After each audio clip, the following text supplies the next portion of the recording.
Are you seriously attending our wedding? Well, I might cringe a bit introducing you as my sister-in-law to our relatives, Lily, my brother's fiancée, quipped. I'm Katie, a 37-year-old single woman who left school early. I don't hide my dropout status or my solo life at this stage. Actually, I embrace it, knowing it's led me to a fulfilling life with my beloved family. Since I can remember, my family has known poverty and the absence of a father figure.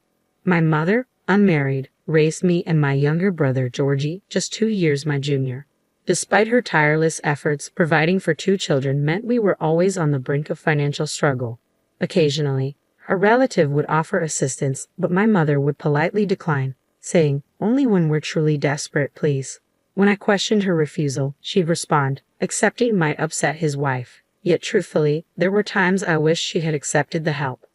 Georgie was an exceptional child, consistently ranking at the top of his class in elementary school. As his proud older sister, I envisioned a bright future for him. His teacher even suggested him for a prestigious school, but finances barred that path. Instead, he settled for a less-than-ideal institution, leaving me feeling helpless. Determined to support him, I made the bold decision to leave school and enter the workforce. Truthfully, academics never held much appeal for me. While job opportunities for dropouts were scarce and poorly compensated, I found myself in a modest office position. When the business owner retired and recommended me to a reputable company, my fortunes changed. With diligence, I climbed the ranks, earning a managerial role by age 35 with a salary matching that of college graduates. Yet my brother's fiancée Lily appears disapproving of my dropout status, particularly since my brother Georgie, now a graduate of a prestigious university, thrives as a salesman at ABC Trading, a top-tier company. Whether it's my single eyelid or my demeanor, Lily seemed to peg me as a failed dropout from our first encounter. I was taken aback when Georgie disclosed Lily's query, "Is your sister, like, some sort of troublemaker?" Despite Lily's striking appearance and her father's position as a director at ABC Trading, where Georgie works, her character is questionable at best.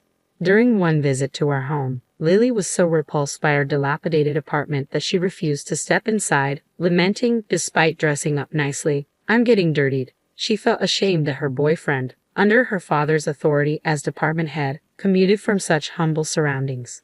Consequently, she arranged for Georgie to move into family housing, leveraging her father's influence.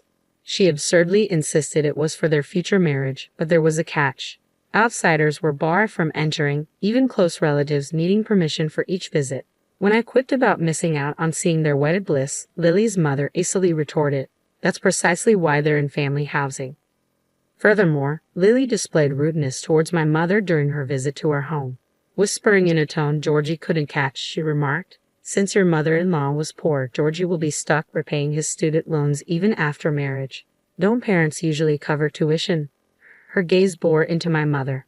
The truth was, both my mother and I had diligently saved for Georgie's education, but he insisted on handling it himself. It revealed the challenging personalities of Lily and her mother, a trait Georgie recognized due to their pretentious airs reminiscent of celebrities. I've desired my mother's relocation to the company housing, yet Lily claims that siblings of the husband aren't eligible. This leaves my sister-in-law isolated, a distressing prospect. When I mentioned my scholarship graduation, Lily's mother chimed in, "You're eager to ease your mother's burden, aren't you?" Such a thoughtful and wonderful person. She happily extolled Lily and her family's virtues. Well, if the couple is happy together, there's no reason for us to criticize them, so we kept our opinions to ourselves. However, that turned out to be a mistake. Lily and her family began to ostracize me and my mother, particularly me.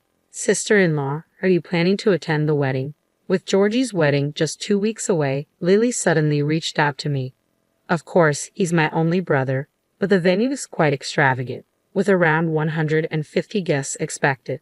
It seems they've even invited the president and managing director of ABC Corporation, along with other VIPs, considering the marriage between the department head's daughter and the promising Georgie. Concerned about the attire, I asked if they had a dress code.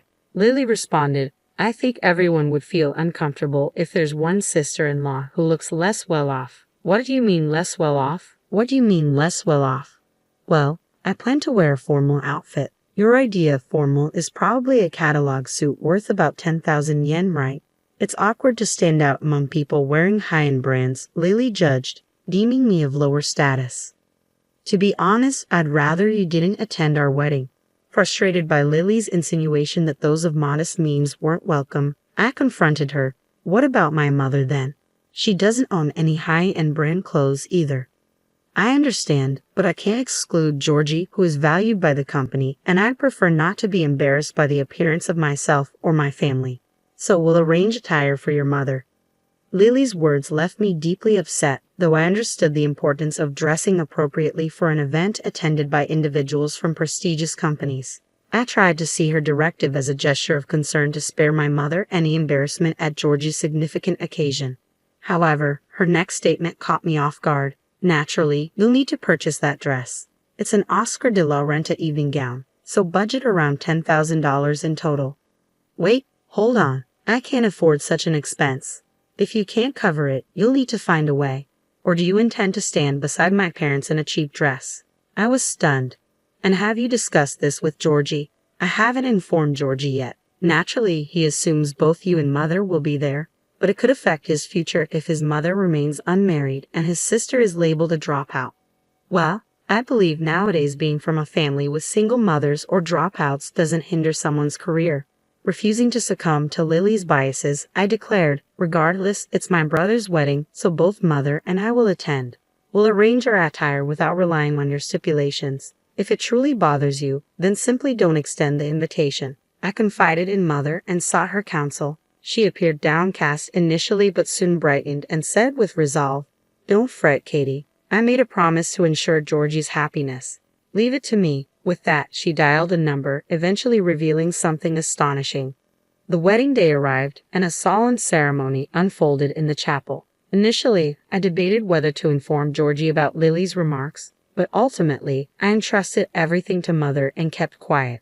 Yet Georgie's demeanor appeared tense. Was it mere nerves, or had mother divulged something to him? Following the ceremony, I was taken aback when I glanced at the seating arrangement in the reception hall. Mother's name was the sole entry in the family section, and I found no seat allocated for me. Wait, no seat for me. Despite confirming my attendance, it seemed they were deliberately sidelining me from the reception. Just then, Lily's parents arrived, casting a disdainful glance in my direction. I can't fathom why you didn't grasp Lily's hint to skip the reception. We tolerated your presence at the ceremony out of obligation, but we refuse to have your poverty on display at the reception. Leave, drop out, sister. Like mother, like daughter. Very well, I'll leave. With a heavy heart, I walked away from Lily's parents, who smirked smugly. To my surprise, standing nearby was Mr. Ashcroft, the CEO of Nikamimi Corporation, a prominent company and a business associate of Lily's father, alongside Georgie. Mr. Ashcroft, thank you for coming. Georgie greeted him warmly. Katie, you're causing a disturbance. My apologies, Mr. Ashcroft. We were simply addressing an uninvited guest, Lily's father interjected.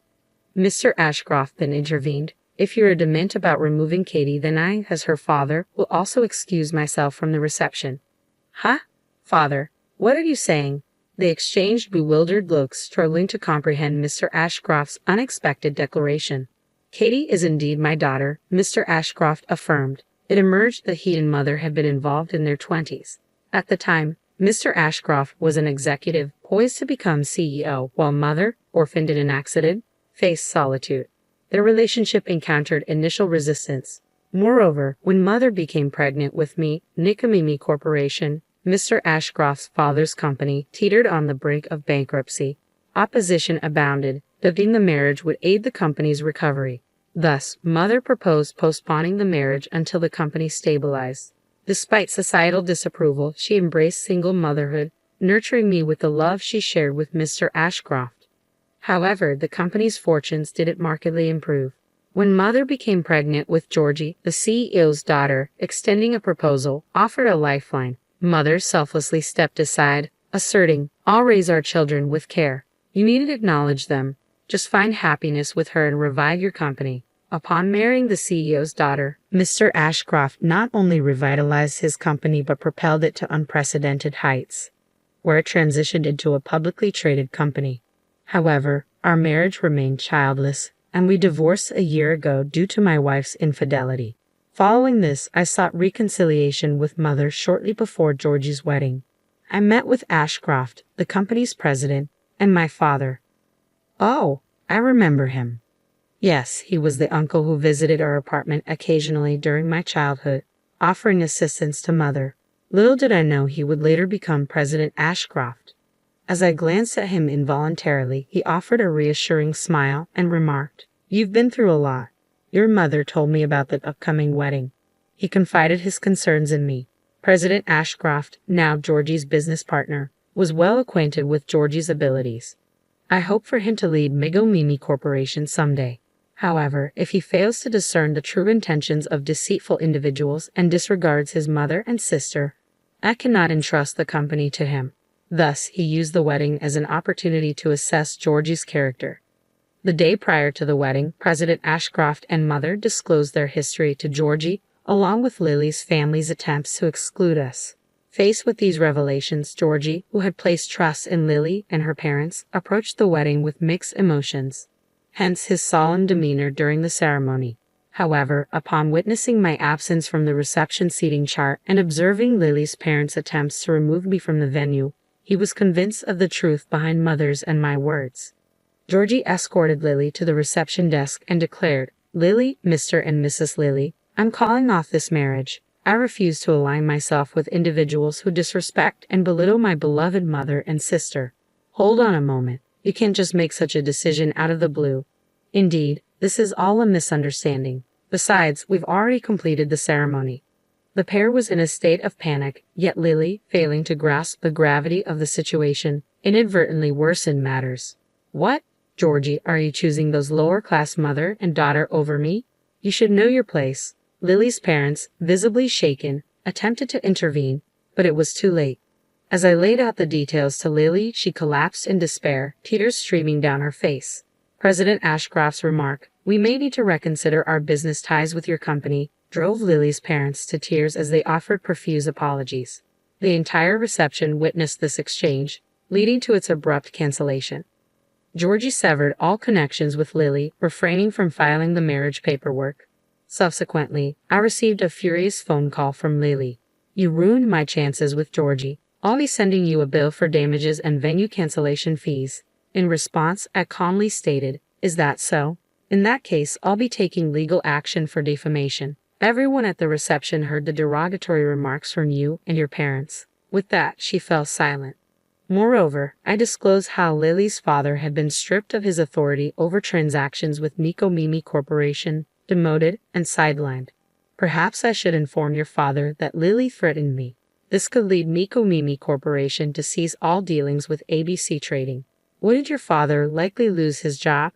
Disregarding Lily's tearful pleas, I ended the call from my end. It felt like justice served.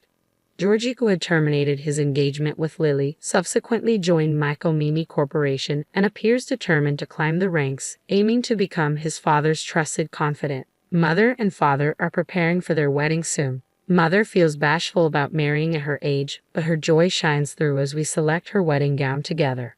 While I've been focused on my career thus far, I've begun to entertain the idea that one day I too may walk down the aisle in a mother's wedding dress.